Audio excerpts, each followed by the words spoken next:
whole Silk Trail is such a challenge. Just think about the number of countries we go across. I have so many impressions and I don't think I can store everything in my memory. But highlight for sure, Uzbekistan, Kyrgyzstan, going all the way the Xinjiang Tibet highway down to Kathmandu and then going all the way through Nepal, India, passing the well-known Taj Mahal to get to Mumbai.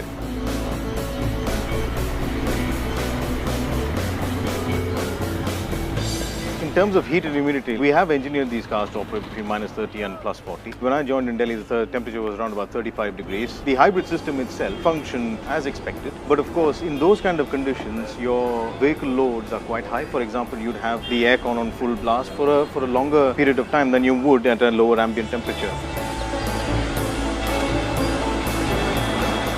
The most efficient way to harvest energy is by regeneration. So you regenerate using the brakes. That energy that you would normally waste as heat, you're actually recovering that and storing it in the battery. And you can use that when you're cruising or pulling away an EV.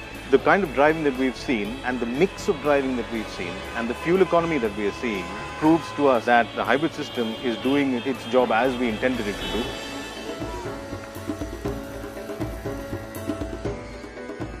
We would struggle to actually repeat these exact conditions in a laboratory environment. So to be on this expedition is a real eye-opener, and it proves to us that we've done the right thing. We've gone through the right procedures, we've gone through the right tests, we've engineered and designed the right limits, that we can see the cars performing so well in the real-world environment.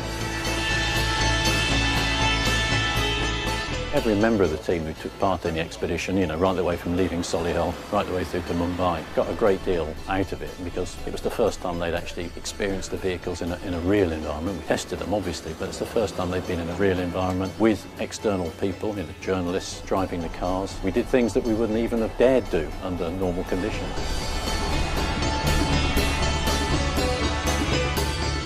The excitement of joining the expedition in Jaipur was palpable when I arrived. Not only was I joining a really exciting expedition, it was my first experience of that country. The climate, the sort of richness of the territory, and even the smell and feel of India the whole thing was just terribly exciting.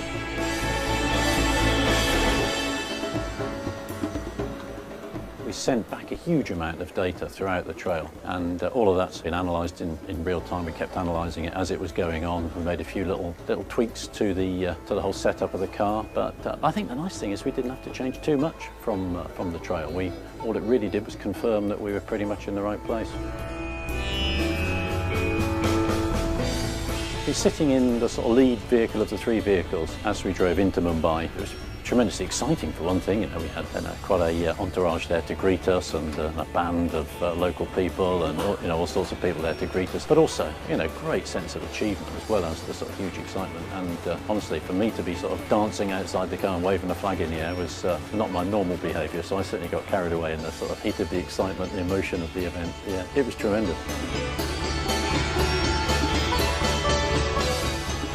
When we set off on this project 3 or so years ago, the objective was to make a hybrid Range Rover with great fuel economy and low CO2 emissions that really worked as a Range Rover. So it worked in all conditions, on-road and off-road. And I think what the expedition proved to us, that we've made a Range Rover that is truly an all-terrain vehicle, works in all conditions and is a hybrid. So it proves that hybrids aren't boring for me.